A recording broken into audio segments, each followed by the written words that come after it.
Hello friends, Aditya bio concept में आपका पुनः स्वागत है। आज हम लोग कक्षा 10वीं के जीव विज्ञान विषय के अंतर्गत जंतुओं में उत्सर्जन नामक टॉपिक के ऊपर कुछ वस्तुनिष्ठ प्रश्नों को समझने वाले हैं, जो आगामी आने वाली बोर्ड की परीक्षाओं की दृष्टिकोण से काफ़ी महत्वपूर्ण हो सकता है। तो चलिए दोस्तों, आज का हमारा पहला प्रश्न है कि शरीर से नाइट्रोजन युक्त पदार्थों को बाहर निकालने की प्रक्रिया क्या कहलाती है। नाइट्रोजन युक्त पदार्थों को बाहर निकालने की प्रक्रिया जो है उत्सर्जन कहलाती है। इसका सही आंसर पहला का घ हो जाएगा। दूसरा प्रश्न है कि विभिन्न जीवों द्वारा उत्सर्जित पदार्थों के रूप में किसका निष्कासन किया जाता है। देखिए, जितने भी सारे जंतु हैं, है ना, जंतुओं के द्वारा किन किन पदार्थों का निष्कासन किया जाता है उत्सर्जित पदार्थों के रूप में। तो देखिए, जंतु जो होते हैं यूरिया का भी एक्सक्रीशन करते हैं, कुछ जंतु अमोनिया का भी करते हैं और कुछ जंतु जो होते हैं यूरिक अम्ल का भी करते हैं। तो हमारा सही आंसर जो है इनमें से सभी हो जाएगा। यानी कि ये तीनों जो हैं, यूरिया, अमोनिया, यूरिक एसिड, ये तीनों ही उत्सर्जित पदार्थ हैं जिसका निष्कासन जीवों के द्वारा किया जाता है। अगला प्रश्न है कि कौन सा उत्सर्जित पदार्थ सबसे ज़्यादा विषाक्त होता है। देखिए, ये तीनों उत्सर्जित पदार्थ हैं, यूरिक अम्ल, अमोनिया, यूरिया, ये तीनों उत्सर्जित पदार्थ हैं। इन तीनों में सबसे ज़्यादा विषाक्त या टॉक्सिक जो होता है ये होता है अमोनिया, है ना। अमोनिया सबसे ज़्यादा विषाक्त या टॉक्सिक नाइट्रोजनस वेस्ट होता है। अगला प्रश्न है कि नाइट्रोजनी पदार्थ के रूप में अमोनिया उत्सर्जन करने वाले जीव क्या कहलाते हैं। देखिए, यहाँ पे अमोनोटेलिक लिखा है, यूरियोटेलिक, यूरिकोटेलिक, इनमें से सभी। देखिए, इसका इंग्लिश को अगर हम लोग देखें तो इसमें अमोनिया एक तरीके से दिख रहा है ना कि अमोनिया यहाँ पे लिखा है AMMONIA, है ना, या इससे अमोनिया बनाया जा सकता है ना। तो इसका हम इंग्लिश देख लेंगे तो हमारे लिए काफ़ी आसान हो जाएगा। तो इसका सही आंसर हो जाएगा अमोनोटेलिक, है ना। यानी कि वैसे जीव जो उत्सर्जित पदार्थ के रूप में अमोनिया का उत्सर्जन करते हैं, उन सभी जीवों को हम लोग अमोनोटेलिक जीव बोलते हैं, है ना। कह रहा है कि जलीय जीव जैसे मछलियां हैं, प्रोटोजोआ हैं, पॉरीफेरा के जीव हैं, ये सब क्या करते हैं, अमोनिया का उत्सर्जन करते हैं। और अमोनिया का उत्सर्जन करने वाले जीव को हम लोग अमोनोटेलिक जीव कहते हैं, है ना। अगला प्रश्न है कि यूरिया का उत्सर्जन करने वाले जीव क्या कहलाते हैं। देखिए, यूरिया का उत्सर्जन, यहाँ पे देखिए यूरिया, ये तीनों में का इंग्लिश देखिए, ये तो अमोनिया हो गया, ये वाला अमोनिया हो गया, यहाँ पे यूरिया बन सकता है। देखिए URE और ए कर देंगे तो ये यूरिया हो जाएगा। यहाँ पे देखिए URIC, यहाँ पे देखिए इसको URIC यूरिक हो गया, और इसी में हम एसिड जोड़ देंगे तो ये यूरिक एसिड हो जाएगा। और हमसे पूछ रहा है कि यूरिया, तो इससे हम यूरिया बना सकते हैं, UREO को हम ए अगर कर दें तो यूरिया हो जाएगा, है ना। तो यूरिया का उत्सर्जन करने वाले जीव को हम लोग यूरियोटेलिक जीव कहेंगे, यूरियोटेलिक, है ना। और अमोनिया का उत्सर्जन करने वाले जीव को हम लोग अमोनोटेलिक, और यूरिक एसिड का सिक्रीशन करने वाले जीव को हम लोग यूरिकोटेलिक बोलते हैं, है ना। तो याद रखें, यहाँ से क्वेश्चन पूछा जा रहा है कि यूरिया का उत्सर्जन करने वाले जीव को हम लोग यूरियोटेलिक जीव कहते हैं। देखिए, यूरियोटेलिक जीव अमोनिया को कम विषैले यूरिया में क्या कर देते हैं, बदल देते हैं, और बदल करके इन पदार्थों का क्या करते हैं, उत्सर्जन करते हैं। जैसे हो गया मानव, हो गया कुत्ता, बिल्ली, गाय, मेढक, मेढक में भी वयस्क मेढक, है ना, एडल्ट जो फ्रॉग होता है वो यूरिया का सिक्रीशन करता है। क्लियर। अगला प्रश्न है, यूरिक अम्ल का उत्सर्जन करने वाले जीव क्या कहलाते हैं। अब देखिए, यूरिक अम्ल का उत्सर्जन करने वाले जीव को हम लोग यूरिकोटेलिक जीव बोलते हैं, है ना। अब देखिए, यूरिकोटेलिक जीव में जैसे कबूतर हो गया, गौरैया हो गया, सांप, कछुए, छिपकली, टीडे, स्थलीय घोंघे, ये सब जो हैं यूरिकोटेलिक के क्या हैं, उदाहरण है। Uric acid, URIC, uric acid, और इसी से बन जाएगा URICO, इसको हम बना देंगे यूरिकोटेलिक हो जाएगा, है ना। तो इसका सही आंसर हमारा हो जाएगा ग हो जाएगा, यूरिकोटेलिक। अगला प्रश्न है कि स्तनधारियों द्वारा नाइट्रोजन की सबसे अधिक मात्रा किस रूप में उत्सर्जित की जाती है। तो देखिए, ये स्तनधारी यानी कि वैसे जीव जिनके शरीर में स्तन ग्रंथियां मौजूद होती हैं, उन सभी जीवों को स्तनधारी जीव की कैटेगरी में हम लोग रखते हैं, है ना, क्लास में रखते हैं। तो ये 4 ऑप्शन दिए हैं, इन चारों ऑप्शन में नाइट्रोजन की सबसे अधिक मात्रा किस रूप में स्तनधारियों द्वारा उत्सर्जित किया जाता है? तो इसका सही आंसर हो जाएगा मूत्र हो जाएगा। यूरिन के रूप में सबसे ज़्यादा नाइट्रोजन की सबसे अधिक मात्रा को उत्सर्जित किया जाता है। अगला प्रश्न है कि वयस्क मेढक का उत्सर्जी पदार्थ क्या होता है? देखिए, इसके पहले हम लोग अभी जस्ट चर्चा किए, है ना। तो ये एडल्ट मेढक फ्रॉग जो होता है उसका उत्सर्जी पदार्थ क्या होता है? तो इसका उत्सर्जी पदार्थ अभी हम लोग चर्चा किए कि यूरिया होता है ना। तो देखिए, वयस्क मेढक यूरिया का उत्सर्जन करता है, जबकि मेढक का टैडपोल लार्वा, देखिए मेढक के लार्वा को हम लोग टैडपोल लार्वा बोलते हैं, है ना। तो जबकि मेढक का टैडपोल लार्वा अमोनिया का उत्सर्जन करता है। याद रखेंगे, मेढक का टैडपोल लार्वा जो है अमोनिया का उत्सर्जन करता है। जब अमोनिया का उत्सर्जन करेगा उसको हम लोग अमोनोटेलिक जीव कहेंगे, है ना। लेकिन यही टैडपोल लार्वा से जब मेढक का जब निर्माण होता है, एडल्ट मेढक जब बनता है, तो वो मेढक जो है यूरिया का क्या करता है, यूरिया का एक्सक्रीशन करता है ना। तो यूरिया को शरीर से बाहर निकालने के लिए अमोनिया की तुलना में बहुत कम पानी की आवश्यकता पड़ती है। टैडपोल लार्वा पानी में रहता है तो अमोनिया का सिक्रीशन करता है, और जब जब स्थल पे रहने लगता है, एडल्ट होता है, तो एडल्ट फ्रॉग जो होता है वो जल में भी रहता है और स्थल पे भी रहता है। तो जब ये स्थल पे रहता है तो वहाँ पे ये यूरिया का क्या करता है, सिक्रीशन करता है ना। यानी कि कम पानी वाले इन्वायरमेंट में जब रहता है मेढक तो यूरिया का सिक्रीशन करता है। अगला प्रश्न है कि अमीबा में उत्सर्जन की क्रिया किसके द्वारा होती है? देखिए, अमीबा में उत्सर्जन की क्रिया किसके द्वारा होती है? उसमें नेफ्रिडिया होता नहीं है, फ्लेम सेल्स होते नहीं हैं, इनमें से सभी होगा नहीं। इसका सही आंसर हो जाएगा कोशिकीय सतह, या इसी को हम लोग कोशिका झिल्ली भी कहते हैं, है ना। तो अमोनिया का उत्सर्जी पदार्थ जो है अमोनिया होता है ना। अमीबा का उत्सर्जी पदार्थ अमोनिया होता है, जिससे यह कोशिका झिल्ली द्वारा विसरण की क्रिया के द्वारा, याद रखेंगे, विसरण की क्रिया के द्वारा बाहर निकाल देता है। अमीबा में कोई खास अंग नहीं होते हैं। उत्सर्जन की क्रिया कोशिकीय सतह या कोशिका झिल्ली के द्वारा होती है। किस क्रिया के द्वारा होती है? तो विसरण की क्रिया के द्वारा होती है। विसरण की क्रिया के फलस्वरूप अमीबा जो है अपने वेस्ट प्रोडक्ट को या उत्सर्जी पदार्थ को ये कोशिका झिल्ली या कोशिकीय सतह से क्या करता है, विसरण की क्रिया के द्वारा बाहर निकाल देता है। अगला प्रश्न है कि केंचुए का उत्सर्जी अंग क्या है? तो केंचुआ में उत्सर्जन की क्रिया जो होती है वो नेफ्रिडिया के द्वारा होती है। याद रखेंगे, केंचुआ में उत्सर्जन की क्रिया जो होती है नेफ्रिडिया के द्वारा होती है। तो इसका सही आंसर हमारा क हो जाएगा। अगला प्रश्न है कि कीटों में उत्सर्जन की क्रिया किसके द्वारा होती है?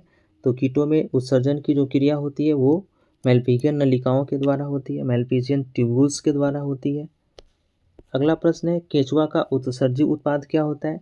तो देखिए, केंचुआ का उत्सर्जी उत्पाद इसमें अमोनिया हो जाएगा और उसके बाद से यूरिया होगा। तो इसका सही आंसर जो है हमारा ग हो जाएगा। इसमें यूरिया भी दिया है, अमोनिया भी दिया है। तो देखिए, अर्थवर्म जिसको हम लोग बोलते हैं, केंचुआ को इंग्लिश में अर्थवर्म कहा जाता है। जब ये नम मिट्टी में रहते हैं तो यूरिया का उत्सर्जन करते हैं, और जब ये पानी में रहते हैं तो अमोनिया का उत्सर्जन करते हैं।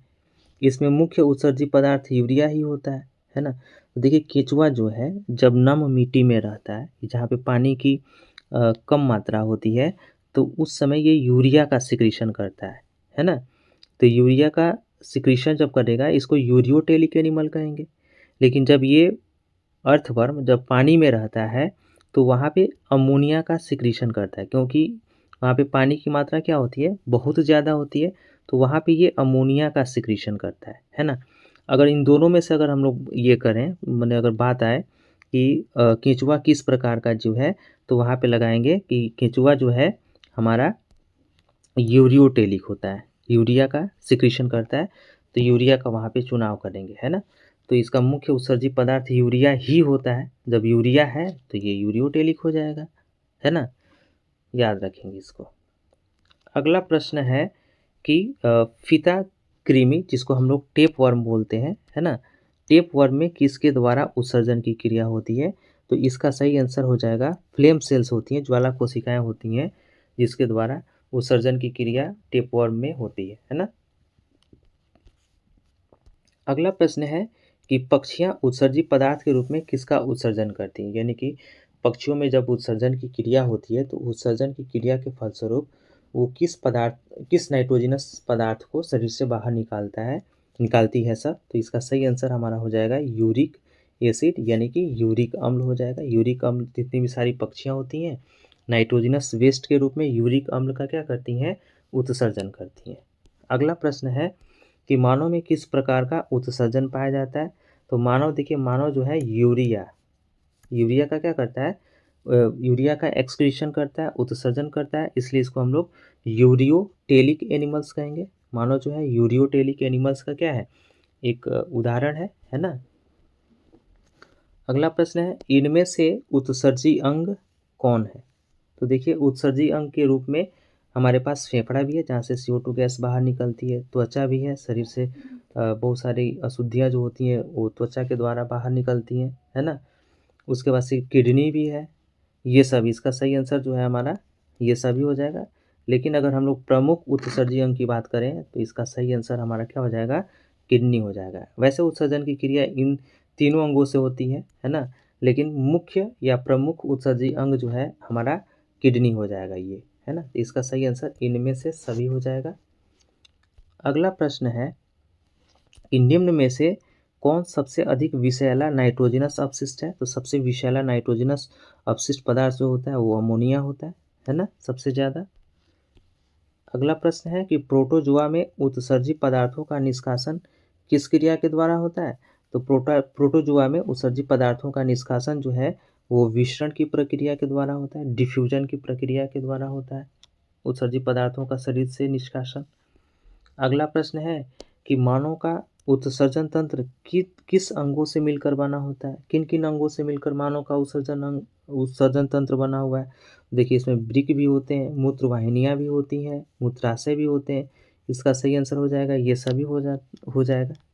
तो मानव में एक जोड़ा क्या होते हैं, एक जोड़ा वृक्क या किडनी पाए जाते हैं। एक जोड़ा यानी कि 1 पेयर, यानी कि एक जोड़ा माने 2 होता है। तो मानव में किडनी की संख्या 2 होती है, या एक जोड़ा या 1 पेयर होती है। और इन दोनों किडनी के नाम, पहले किडनी का नाम राइट किडनी हो जाती है जो दाहिने तरफ होती है, और बाएं तरफ जो किडनी होती है उसको हम लोग लेफ्ट किडनी बोलते हैं, है ना, बायां वृक्क बोलेंगे। तो मानव में किडनी की संख्या 2 होती है या 1 पेयर होती है। एक हमारा दायां किडनी हो जाता है और दूसरा बायां किडनी हो जाता है ना। अगला प्रश्न है कि मनुष्यों में वृक्क संबंधित है, मानव में जो किडनी है वो क्या चीज़ से संबंधित है। तो इसका सही आंसर हो जाएगा कि ये उत्सर्जन से संबंधित है ना, यानी कि वृक्क से उत्सर्जन की क्रिया होती है। अगला प्रश्न है कि मानव वृक्क किडनी की आकृति कैसे होती है। तो ये मानव का जो किडनी होता है इसकी आकृति सेम के बीज की तरह होती है। तो इसका सही आंसर ग हो जाएगा हमारा। अगला प्रश्न है कि वृक्क की रचनात्मक और क्रियात्मक इकाई क्या कहलाती है। तो वृक्क की रचनात्मक और क्रियात्मक इकाई को हम लोग नेफ्रॉन बोलते हैं। याद रखेंगे आप, न्यूरॉन और नेफ्रॉन इन दोनों में आप कंफ्यूज हो जाएंगे, है ना, कंफ्यूज भी हो जाते हैं। तो इसका सही याद आंसर है नेफ्रॉन। नेफ्रॉन जो है हमारा उत्सर्जन से संबंधित हो जाता है, और न्यूरॉन जो है हमारा तंत्रिका तंत्र से संबंधित हो जाता है ना। तो वृक्क की रचनात्मक और क्रियात्मक इकाई को हम लोग नेफ्रॉन बोलेंगे। क्या बोलेंगे, इसका सही आंसर हमारा ग हो जाएगा, नेफ्रॉन। अगला क्वेश्चन है कि एड्रिनल ग्रंथि वृक्क के किस हिस्से या किस भाग से जुड़ी होती है। वृक्क के निचले भाग से नहीं, वृक्क के ऊपरी भाग से, बिल्कुल सही। वृक्क के अंदर होती है, गलत है। मस्तिष्क से होती है, नहीं होती है। तो एड्रिनल ग्लैंड से होती है ना। ये वृक्क के ऊपरी भाग से क्या होती है, जुड़ी होती है। जैसे ये हमारा किडनी है ना, तो इसी के ऊपर कैप लाइक स्ट्रक्चर जो होती है यहाँ पे दोनों किडनी के ऊपर जो, ये दोनों किडनी के ऊपर स्थित होती है। इस तरह से कैप लाइक स्ट्रक्चर होती है, और इसी ग्रंथि को हम लोग बोलते हैं एड्रिनल ग्लैंड बोलते हैं। ये दोनों टोपी की तरह संरचना होती है, इसी को एड्रिनल ग्लैंड कहा जाता है। तो ये हमारी दोनों किडनी के कहाँ स्थित होती है, ऊपरी भाग में ये स्थित होती है। और याद रखेंगे इसी ग्रंथि से जो है एड्रीनलिन नामक हार्मोन का क्या होता है, सिक्रीशन होता है, जिसे हम लोग फाइट एंड फ्लाइट हार्मोन के नाम से जानते हैं, लड़ो और उड़ो हार्मोन के नाम से भी जानते हैं इसको। और ये एड्रिनल ग्रंथि से स्रावित होने वाला एड्रीनलिन हार्मोन होता है ना। तो एड्रिनल ग्रंथि हमारे वृक्क के ऊपरी भाग से क्या होती है, जुड़ी होती है। देखिए हमारे दोनों किडनी के ऊपर की ओर, हमारे दोनों किडनी के ऊपर की ओर एक ग्रंथि स्थित होती है जिसे हम लोग एड्रिनल ग्लैंड बोलते हैं, और ये टोपीनुमा होती है ना। याद रखेंगे, एड्रिनल ग्लैंड ब्रिक के ऊपर होती है जो टोपीनुमा होती है। यहाँ से एड्रिनलिन हार्मोन स्रावित होते हैं और इस हार्मोन को हम लोग फाइट एंड फ्लाइट हार्मोन, लड़ो और उड़ो हार्मोन के नाम से जानते हैं। अगला प्रश्न है कि प्रत्येक ब्रिक में, प्रत्येक किडनी में, हमारे पास 2 किडनी होती है, तो प्रत्येक किडनी में नेफ्रॉन की संख्या लगभग होती है। तो इसका सही आंसर हो जाएगा कि एक किडनी में लगभग 10 लाख के आसपास नेफ्रॉन होते हैं जो उत्सर्जन का कार्य करते हैं, है ना। अगला प्रश्न है कि मानव ब्रिक के संदर्भ में कौन सा कथन गलत पूछा जा रहा है, कौन सा कथन गलत है। तो देखिए, मानव ब्रिक के संदर्भ में, मानव में ये ब्रिक कितनी होती है, ब्रिक की संख्या एक जोड़ी होती है, यानी कि 2 होती है, सही है ये। मूत्रवाहिनी यूरेटर्स जो है ये एक जोड़ी होती है, 1 पेयर होती है, 2 होती है, ये भी सही है। मूत्राशय यूरिनरी ब्लडर जो होता है एक जोड़ी, 1 पेयर, ये गलत है। यूरिनरी ब्लडर जो है हमारे शरीर में एक ही होता है, मानव में एक ही यूरिनरी ब्लडर होता है जहाँ पे मूत्र जो होते हैं वो एकत्रित होते हैं, इकट्ठा होते हैं। अब मूत्र मार्ग एक होता है, ये सही है। तो ये हमारा गलत जो है, हमारा ग हो जाएगा, यानी कि मूत्राशय एक जोड़ी लिखा गया है जो कि गलत है ना। मूत्राशय एक ही होता है, याद रखेंगे। अगला प्रश्न है कि ब्रिक की आंतरिक बनावट में इसका बाहरी भाग क्या कहलाता है। देखिए, ब्रिक को जब हम लोग काटते हैं तो सबसे बाहर की तरफ क्या होता है, तो बाहर की तरफ जो होता है क्या होता है, ये हमसे क्वेश्चन पूछा।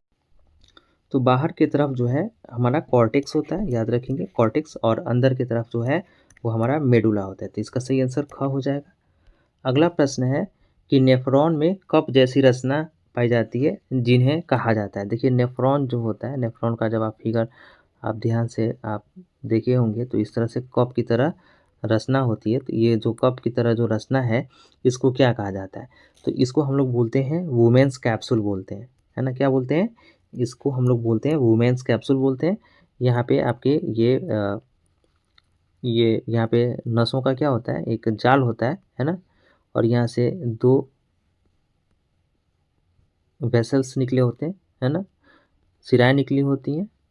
यहाँ से ब्लड आता है और फिर यहाँ से इसमें ब्लड के अंदर जो इम्प्योरिटीज होती है उसको छान लिया जाता है और फिर यहाँ से ब्लड जो है वापस जो है वो चला जाता है ना। तो इसका सही आंसर हो जाएगा हमारा वुमेन्स कैप्सूल। वुमेन्स कैप्सूल में ही ब्रिकीय धमनियों की शाखाओं का गुच्छा होता है। इसी कैप्सूल के अंदर ये देख रहे हैं ना, इसी कैप्सूल के अंदर जो है वो ब्रिकीय धमनियों की शाखाओं का गुच्छा होता है जिसे हम लोग ग्लोमेरुलस बोलते हैं। देखिए, इसको हम लोग ग्लोमेरुलस बोलते हैं, है ना। ये वाला जो संरचना है इसको ग्लोमेरुलस कहा जाता है। ये वाली जो संरचना है इसको हम लोग ग्लोमेरुलस बोलते हैं, है ना। और ये वाली जो संरचना जो हम लोग देख रहे हैं, ये वाली जो संरचना है, ये वाला जो संरचना हम लोग देख रहे हैं, ये वाली संरचना को हम लोग बोलते हैं वुमेन्स कैप्सूल कहते हैं। ये कप की तरह संरचना होती है वुमेन्स कैप्सूल, और इसके अंदर जो है, इसके अंदर जो धमनियों की शाखाओं का ये जो जाल होता है, इस जाल को हम लोग ग्लोमेरुलस बोलते हैं, है ना। याद रखेंगे इस चीज़ को।